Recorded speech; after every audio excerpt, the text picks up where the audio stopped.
اس وحی کے اترنے کے لیے تو اللہ تعالیٰ نے پیغمبروں کے قلب کا انتخاب فرمایا اور سننے کے لیے صحابہ کے کان کا انتخاب فرمایا کہ یہ وحی اترے پیغمبر کے قلب پر ہوگی، اور جب زبان رسالت سے ادا ہوگی تو ابوبکر اور عمر سنیں گے اس کو سب سے پہلے۔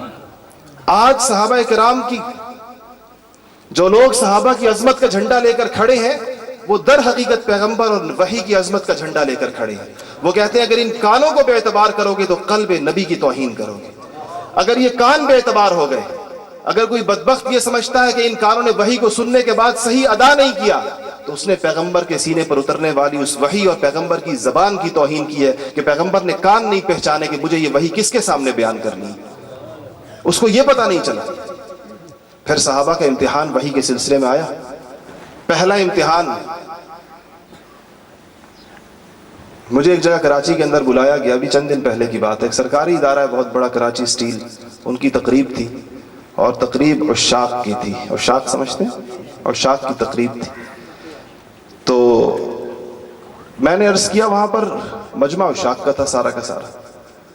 تو مجھ سے کسی نے کہا کہ ان کے افسروں نے کہا کہ ہم نے بڑی مشکل سے ان کو اس پر راضی کیا کہ کسی دیوبندی عالم کو بھی اس میں بولنے کا موقع دیا جائے۔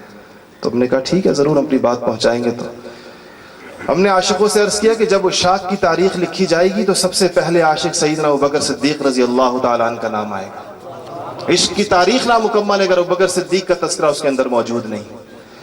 حضور اکرم صلی اللہ علیہ وسلم دنیا سے پردہ فرمایا، سیدنا ابوبکر صدیق رضی اللہ تعالیٰ عنہ کے عشق پر پہلا امتحان آیا۔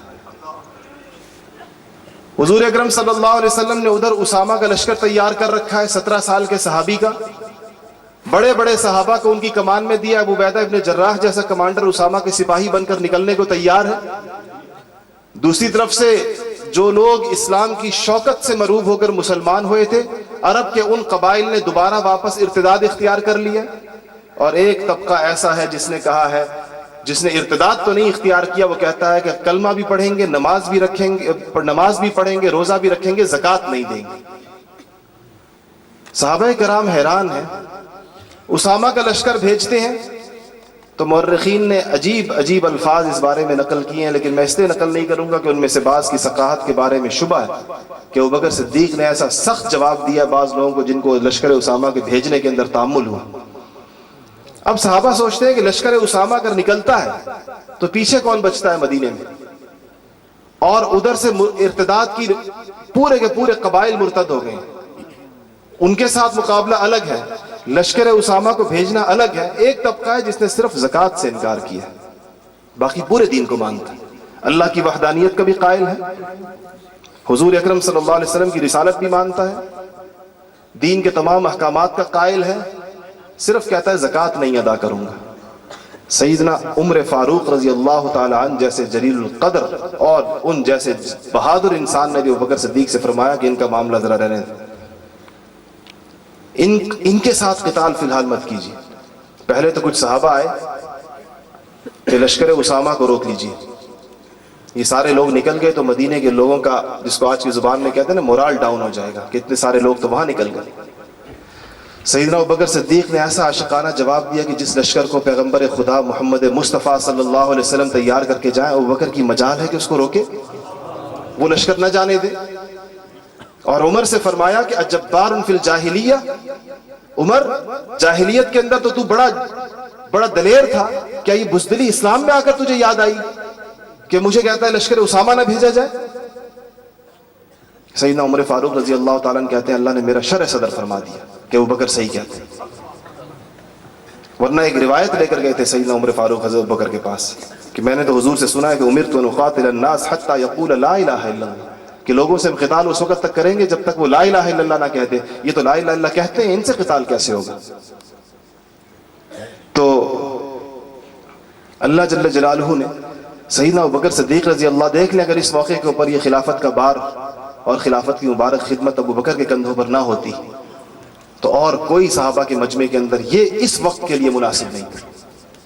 اپنے اپنے وقتوں پر ہر شخص کی اہلیت تھی، یہ وقت صدیق اکبر کا دور تھا، تکوینی طور پر طے تھا کہ اس وقت کی رہنمائی صدیق اکبر نے کرنی ہے، ورنہ حضور اکرم صلی اللہ علیہ وسلم نے فرمایا کہ میرے بعد اگر پیغمبر اور نبی ہوتا تو عمر ہوتا۔ اتنی بڑی شان ہے عمر فاروق رضی اللہ تعالیٰ عنہ۔ حسن بصری نے لکھا ہے کہ عمر کی گفتگو اور ان کے انداز میں پیغمبرانہ کلام کی جھلک ملتی ہے. پیغمبروں کے کلام ایسا ہوا کرتے تھے جیسے عمر کی شان. لیکن سیدنا ابوبکر صدیق رضی اللہ تعالیٰ عنہ کا اس موقع کے فیصلے دیکھیے ذرا.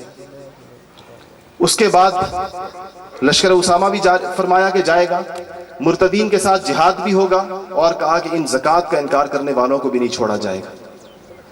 تو صحابہ نے کہا کہ اس کا انتظار کر لیا جائے. ابوبکر صدیق رضی اللہ تعالیٰ عنہ نے ایک ایسا جملہ ارشاد فرمایا کہ بقول مفکر اسلام مولانا سید ابو الحسن ندوی کے قیامت تک اسلام کی تاریخ کے ماتھے کا جھومر بن کے چمکے گئے جملہ. وَأَنَا حَيٌّ, کیا دین کے اندر نقص آ جائے, دین میں کمی آ جائے اور ابوبکر زندہ ہو؟ حضور صدیق اکبر زندہ باد, مقام صدیق اکبر زندہ باد, عصمت صدیق اکبر زندہ باد, خلافت راشدہ حق یار. اور پھر فرمایا کہ اللہ تعالیٰ نے قرآن میں جن دونوں چیزوں کو جوڑ دیا ہے, اقیموا الصلاۃ وآتوا الزکوٰۃ, اقیموا الصلاۃ آتوا الزکوٰۃ, یقیمون الصلاۃ ویؤتون الزکوٰۃ, جہاں نماز ہے وہاں زکوٰۃ ساتھ ہے, اس نماز اور زکوٰۃ کو علیحدہ کرنے والوں کو میں نہیں چھوڑوں.